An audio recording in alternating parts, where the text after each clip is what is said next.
Tutorial Tuesday. It's week 42, 2019. I'm glad that you're along with us.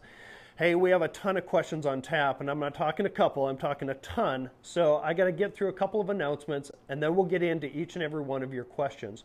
Now, last week, I had asked you to go out and photograph what you're passionate about in a chance to win a leather-bound journal that Kayla from Willow Creek Leather makes for my workshops. And we had people submit skeletons walking Tyrannosaurus Rex silhouette to a duck supervising stucco going up on a chimney, dogs and cows and kids. And you guys each added your narratives to that, and that really told the whole story. So I want to thank each of you for participating in that photography challenge, and I want to announce the winner of that challenge. So after reviewing them all, I am so happy and pleased to announce that Sarah Loudermilk from Lazo Farm Photography wins the leather-bound journal that Kayla makes for each one of my participants. So Sarah, I will be getting with you to get your address and get that sent out. Congratulations.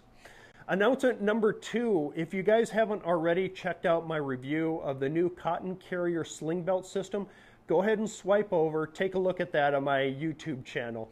Let's get right into your questions. Sure, this is a really good question. Do I invest in social media? No, I don't monetarily invest in social media. In other words, I'm not paying for ads or anything like that.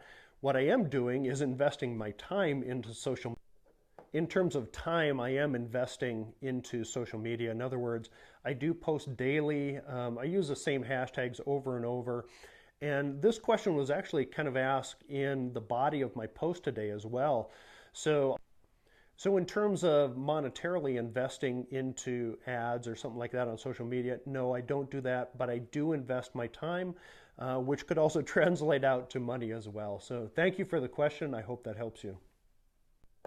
Okay, tips on improving Instagram. And I suppose you're talking about improving your presence on Instagram versus improving the Instagram platform. I could say a lot about that, but it's not worth my time because it's not in my control.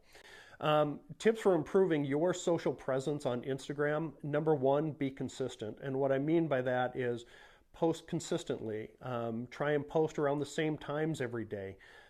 Try and post good content, consistent content. My content really centers around ranch life. I have built my business purely around ranch life. And from there, weddings and bridals and engagements and high school seniors and commercial photography and things like that all stem out of my ranch life. So post consistently in the times that you post, and also post consistently in the genre that you're posting. Now, having said that, I don't do that all the time either. Sometimes I like to post other stuff. I do a lot of event work, but you don't see me posting that on my channel. If I were to do that, I would probably start a separate Instagram channel just for that. So those are the things that I think are the most important to improving your presence on social media, so I hope that helps you. The first thing that I'll tell you here is don't be afraid to make money. There's no reason as photographers, not even as photographers, but as business people, that we should be afraid to make money. We don't go to McDonald's and try and negotiate a price, nor do we do that with other big companies like Coke or Pepsi or something like that. But what I will tell you is this: when it's time to adjust your prices, and that depends based on where you live, the clients that you have, and things like that. But now, raising your prices is going to be dependent on you, your time in the business, your expertise, your talent even, and your market value. In other words, the perceived value that you have in the market.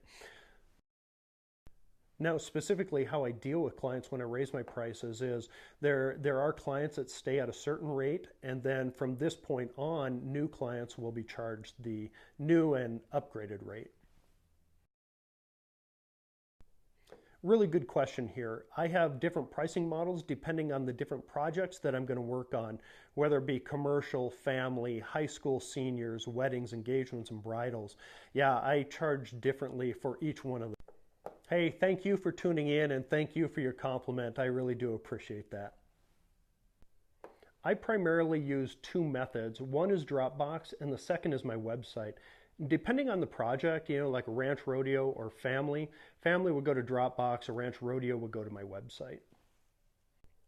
You can approach pricing from many different perspectives, especially from a strategy perspective where you're trying to turn that faucet down just a little bit so there's not as much water coming through. In other words, you might be extremely busy August through October. You could be extremely busy from August through October and charge a premium for those months, and then after that, reduce that pricing again. And that's to, ebb the flow, if you will. Now, on the other hand, you can look at pricing globally and say, across the board, I'm going to raise my prices on everything by 30% and just make that change. Now, I would say knowing that time is probably when you're getting a lot of clients. Now, raising prices across the board is a great way to maintain scale. So if I charge very little and I have way too many clients, I'm not going to be able to reach that demand. But what I want to do is kind of balance that out and price for profit as well. The first thing I'd tell you is, what are you worth? That's the number one thing. So how much time does it take you to get to the location and back? How much time are you spending on location? And how much do you want to earn during that time? Do you want to earn 25 an hour, 100 an hour? Now, that first question is very subjective because it's based on a number of things: your time, talent, and expertise in the market, along with the perceived value that you have in the market as well. If you've been at this a year, you're probably not going to charge as much as somebody at this at 10 years. Now, the second thing is your fixed cost. In other words, how much gas is it taking you to get to a location? What is the print cost for you? How much have you invested into your equipment? You have to make that stuff up too, along with. Now, what I've been able to do in my business, and this is just business, this isn't talking about photography, but I've been able to identify those areas of value and exploit them to my advantage. Oh man, I got excited when I saw this question. The first thing that comes to mind is use a macro lens. The 100 macro is amazing. Take a look at my friends over at keh.com and consider buying it used to save yourself a little money. Favorite location to shoot? For me, I don't have one favorite, but I can tell you that I really enjoy shooting on the salt flats for that otherworldly feel. Out on location, among the fall leaves, that's fantastic too.